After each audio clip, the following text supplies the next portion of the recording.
Aloft is a chill game where you don't have to eat, drink, or sleep to survive.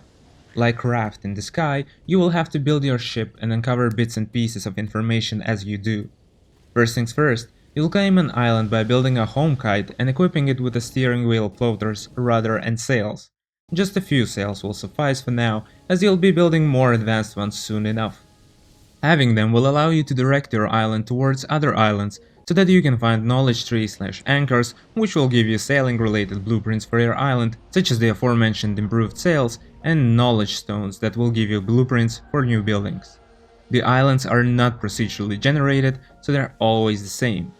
Visiting each of them is not required, and when it concerns anchors and knowledge stones, order is not important. Regardless of where you find them, the stones and the anchors will always give you the next as of yet undiscovered blueprint, but those can be a hit or miss. Some knowledge stones may give you frustratingly useless items, and if you explore one too many anchors, you might be met with the following warning message. As you progress through the game, you'll find more and more islands with stones and trees that you cannot interact with, indicating that the ecosystem there is unhealthy and has to be restored.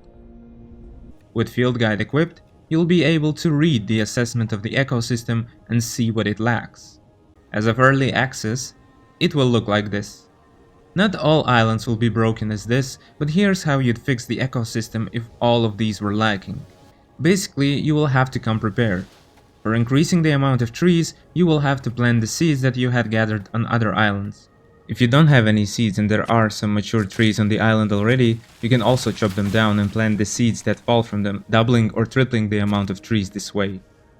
For restoring flora, same as with trees, you will be equipping seeds that you had gathered before, but this time not by chopping down trees but by using a sickle on the many fields of the other islands. Here, variety is important, so you will be switching seeds after each dispersal.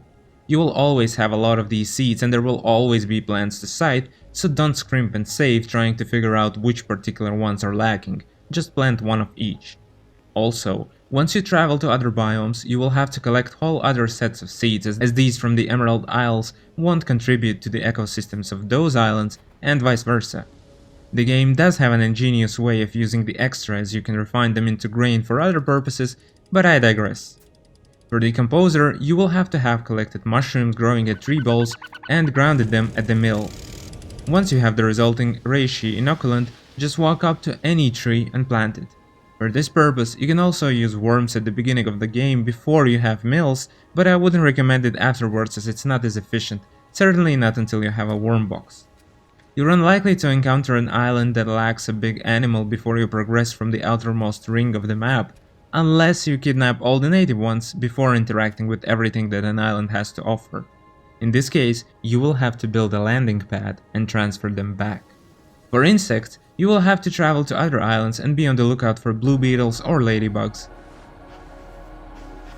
If you find butterflies or bees, you can catch them with a bugnet, and you'll need to already have some wool threads from shearing alpacas or sheep to make one.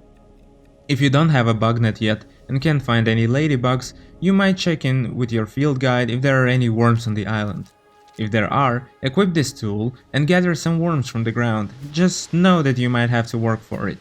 Do not have a preference for the biome, so you can gather and release them anywhere, unlike the small animals like frogs, birds, bats and lizards, which will be a major headache for you, as not only will they want to live in their biome, they will also require specific conditions. For example, you'll have to build ponds for frogs and trees for birds if those are lacking. Gathering them is simple though, just pick them up or use bird or bat feed to lure them and add to your inventory for later release. Additionally, some islands will require for you to repair broken birdhouses or chop down sick trees. If you're having trouble finding them, here's a little trick. Search for them while having the field guide open and they'll be highlighted for you. The last thing standing in your way to thriving ecosystem will be corruptions. This is fungus that you will have to destroy. This is where health and food finally become relevant. You will cook foods on the campfire to boost your attack, speed or max health, and you will sit on chairs, sleep in your bed or use bandages to recover HP. If you liked the video so far, consider clicking the like button and leaving a comment. It's very important for me that you do. What you don't have to do is spend too much time collecting insects and other animals one by one off the islands. Instead, collect a few, release them on your island, then build a pond or whatnot that would house that animal and see it magically appear there after a while. You can collect them and they will reappear soon after. If you can't find some ingredient or build some building, it means you have to explore more. There aren't enough knowledge stones or frescoes to unlock every single building in the game, so you have to rely on your sketchbook to unlock the mundane things that you might need on your island, such as this rug. Just look out for the islands that have evidence of human buildings and then sketch everything you find there. Blueprints that you haven't yet discovered will be painted yellow instead of grey. Despite what it might feel like, the game is pretty linear. You have to travel to marks on the map in order to unlock items that will allow you to progress further. Don't spend much time clearing every island you find. I spent my first few days playing the game just on this little patch, thinking that the game was all about restoring ecosystems on every single island, and that every island would have a new resource for me after restoring the ecosystem, that I could then use for many different things back on my own island. It's not until I followed the markers on the map that I got it that the pace of the game is much faster and the content shallower. You will be taking a route like this, so if you want to be efficient, just set sail accordingly. As long as you follow the markers, you'll unlock all the items that need to be unlocked to progress. And what then? Progress where? Well, to finally find the thing that you put on those trellises you discovered in the beginning, of course. Nah, I won't be spoiling the fun, but there's one big island that is also moving through the world, and you'll have to track it by using Storm Chaser. It's a device that emits smoke in the direction of the thing that you've set it for, best placed in front of the ship's wheel so you can adjust direction accordingly. It can also track other things like knowledge stones and such, but I found it to not be worth it for this purpose. You don't even have to use Storm Chaser really. If you unlock the whole map, you'll just be able to see this special island on it.